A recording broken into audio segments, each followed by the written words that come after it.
Namah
Shivaya. I was wondering why ego stuff is so hard to release, even though at least I feel like I'm turning it over to God and Guru. But sometimes, and I have an awareness about it, but it's still kind of clinging there for dear life. And how does one get to the point where it's not clinging anymore? I'm sure that question is far afield from all of our experience.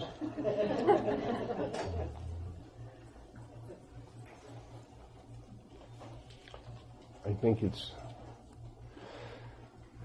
better to have one in the hand than two birds in the bush.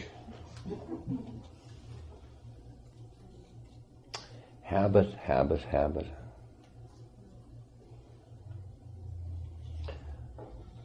Because you as a soul have more to learn than those things. Those things, we keep having them. It's a school in love. So figure that is a curriculum in the school of love, like your daughter.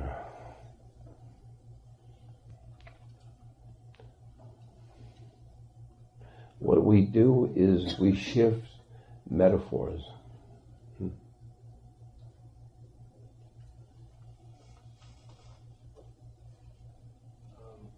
Donna talked about in one of his books about Neem Baba saying that the divine name of Ram was the royal path to open to God. And I believe he also talked to Krishnadas about saying keep doing Ram and lying doing Ram until you finally get it right. And Ramana Maharshi's talked about at a certain point Ram sings to itself in the spiritual heart on its own. The what that? After you do Ram long enough, it starts singing in the spiritual heart on its own. And I hear along the lines with Neem Karoli Baba saying that be like Gandhi. I heard when Papaji sat with Gandhi that you heard Ram singing in Gandhi's pores. And I was sitting with you the other night, and we were talking about Hanuman carving Ram's name on his bones.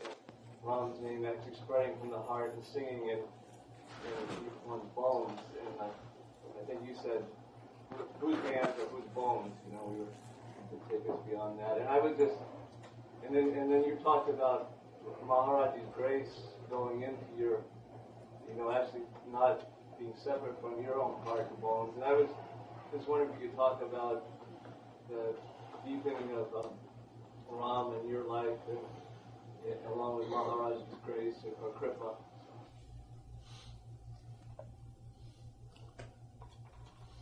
Ram was another incarnation of the pure form of God in pure form.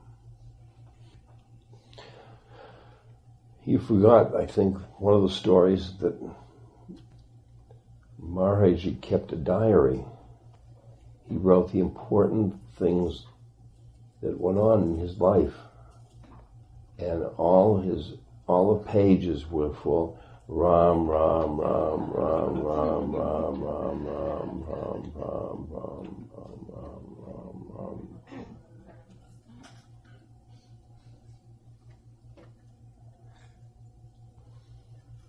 I worship Hanuman and Sita along with Ram because they are all different aspects.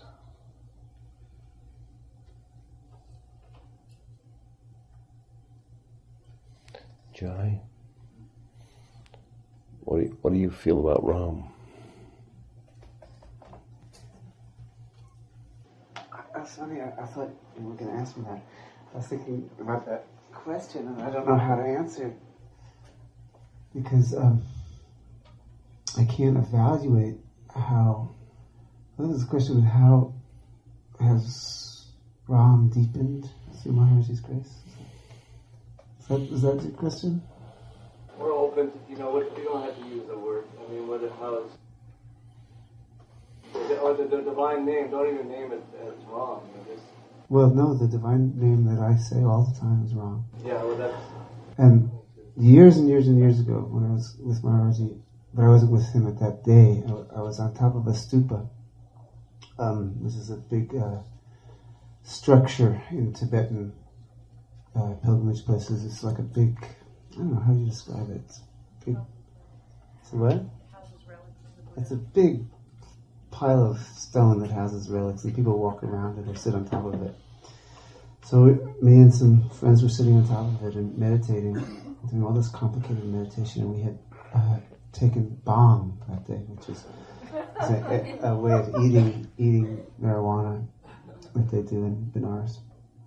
And I didn't really smoke pot or take many drugs in those days, and I was so blasted, and I was doing this complicated meditation, and suddenly I heard Maharaji's voice, like behind me, going Ram, Ram, Ram, and it was just amazing, and all the practices of meditation that I had been attempting, all these complicated visualizations and mantras and stuff, were like washed out of me. It was like this washing thing, just they disappeared. I couldn't remember in the next minute nothing that I've been doing for years, and just my whole being was filled with Maharaji's voice going Ram, Ram, Ram, Ram, Ram, Ram, Ram, Ram, Ram.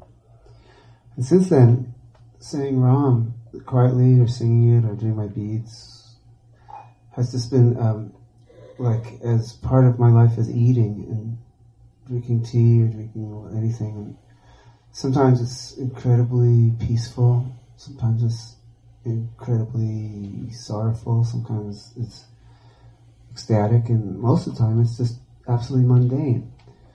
But it's become like accompanying my heartbeat. And that's what I started by saying I couldn't evaluate it, because I can't evaluate my own heartbeat particularly. It's just this place that Maharaji inserted himself inside of my heart and my breath, and taking sort of a form in the word Ram, Ram, Ram, Ram. I think of Ram and I think of Hanuman. Both are different aspects of Maharaji. And Ram is the formless. He's awareness.